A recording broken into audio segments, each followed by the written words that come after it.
Hvala vam.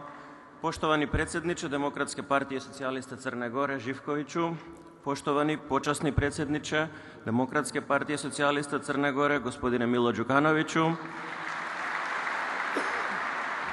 poštovani generalni sekretaru Demokratske partije socijalista Crne Gore gospodine Bogdanoviću, poštovani članovi i simpatizeri Demokratske partije socijalista Crne Gore.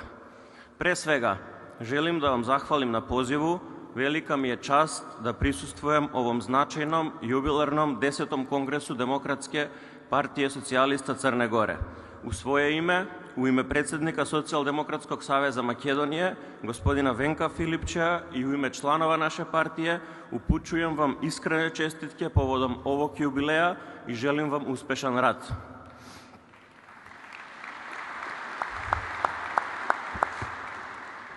Podgorica nas uvek dočekuje prijateljski, sa iskrenim namerama za saradnju, a upravo te vrednosti nas vezuju kao sestrinske partije i kao progresivne snage u regionu.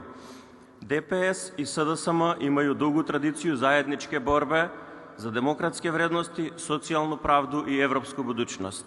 Ujedinjuju nas isti ciljevi, bolji život građana, stabilnost, ekonomski razvoj i jasna orijentacija ka Evropskoj uniji. Socijaldemokratske vrednosti jedina su opcija koja garantuje napredak i razvoj, unapređenje životnog standarda građana kroz konkretne mere, nasuprot desnici koja je fokusirana samo na bogaćenju elite. Crna Gora i Severna Makedonija godinama koračaju zajedničkim putem. Kao dve države članice NATO-a danas smo suočeni sa novim izazovima. Ubrzanjem procesa evropskih integracija. Ovi procesi su od suštinskog značaja za građane obe zemlje, za demokratski i socijalni razvoj Crne Gore i Severne Makedonije.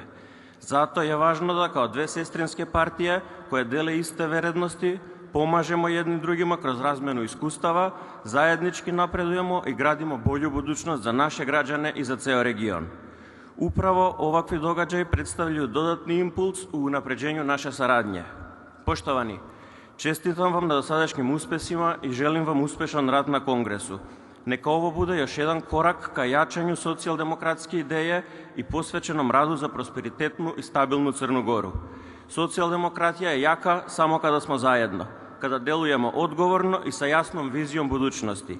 Želim vam mnogo uspeha u predstojećim izazovima i uveren sam da će građani Crne Gore prepoznati pravu viziju za napredak. Da žive socijaldemokratijata. Hvala vam.